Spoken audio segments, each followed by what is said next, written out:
పొలం, ఇల్లు, స్థలం, అపార్ట్మెంట్స్, లేఅవుట్స్, ఫామ్ హౌస్లు అమ్మాలనుకున్నా లేదా కొనాలనుకున్నా భవిష్యత్ తరాలకు ఖచ్చితమైన భరోసా భూమిపై పెట్టే మీ పెట్టుబడి. సులభ వాయిదా పద్ధతిలో ప్రాపర్టీ కొనుగోలు చేయాలనుకుంటున్నారా? Contact JK Properties. You dream it, we find it. 7799936999. అరచేతిలో ఈ భాగంలో 30 సెకండ్ల పాటు ఒత్తిడి కలిగించండి. మీ శరీరంలో ఏం జరుగుతుందో చూడండి.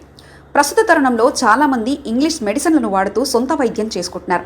ఏదైనా చిన్న అనారోగ్య సమస్య వచ్చినా డాక్టర్ను కలవకుండానే నేరుగా మెడికల్ షాప్కు వెళ్ళి అక్కడ మందులను అడిగి కొని తెచ్చుకొని వాటినే వాడుకుంటున్నారు.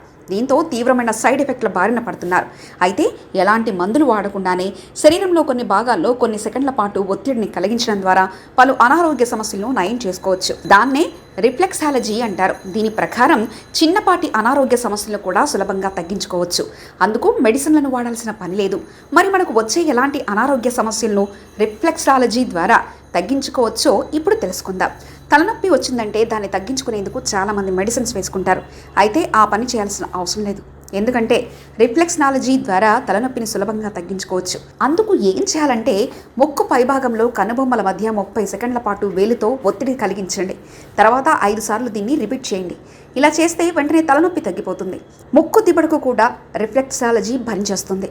ఇందుకు ముక్కుకు ఇరువైపులా చూపుడు వేలితో టచ్ చేయాలి. అక్కడ చెంపకు సంబంధించిన ఎముక ఉంటుంది. దాని దగ్గర చూపుడు వేలితో 30 సెకండ్ల పాటు ప్రెస్ చేయాలి. అలాగే రెండో పక్కన కూడా చేయాలి. స్టెప్ను 5 సార్లు రిపీట్ చేయాలి. దీంతో ముక్కు దిబ్బడి నుంచి ఉపశమనం లభిస్తుంది. తీవ్రంగా అలసట ఉన్నవారు ముక్కు మధ్య భాగంలో పెదవుల మీద 30 సెకండ్ల పాటు ఒత్తిడిని కలిగించాలి. దీన్ని 5 సార్లు చేయాలి. అలసట ఇట్టే తగ్గిపోతుంది. అలాగే కుడి చేతి బొటన వేలు చూపుడు వేలు మధ్య కూడా ప్రెస్ చేయవచ్చు. దీంతో కూడా అలసట తగ్గి ఉత్సాహం వస్తుంది. వెన్నునొప్పి ఉన్నవారు ఎడమ అరచేతి మధ్య భాగం కుడి మోచేతికి కొద్దిగా పైభాగంలో ఉన్న పాయింట్ వద్ద ఒత్తిడిని కలిగించాలి. దీంతో నొప్పి తగ్గుతుంది. చెవి తమ్మెల పక్కన కొద్దిగా పైభాగంలో లేదా చెవి మధ్య భాగం పక్కన కొంతసేపు ఒత్తిడిని కలిగించడం ద్వారా దంతాల నొప్పి నుంచి బయటపడవచ్చు.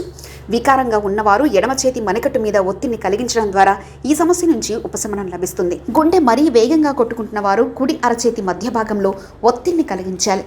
అదే గుండె వేగం తక్కువగా ఉండేలా ఎడమ అరచేతితో అలా చేయాలి. ముక్కు మధ్య భాగంలో పెదవుల మీద ఒత్తిడిని కలిగించడం ద్వారా అధిక బరువు తగ్గవచ్చు. దీన్ని రోజు 5 నిమిషాల పాటు చేయాల్సి ఉంటుంది. ఎడమ అరచేతి మణికట్టుకు కుడివైపున ఒత్తిడిని కలిగించడం ద్వారా నిద్రలేమి నుంచి బయటపడవచ్చు. దీంతో నిద్ర చక్కగా పడుతుంది.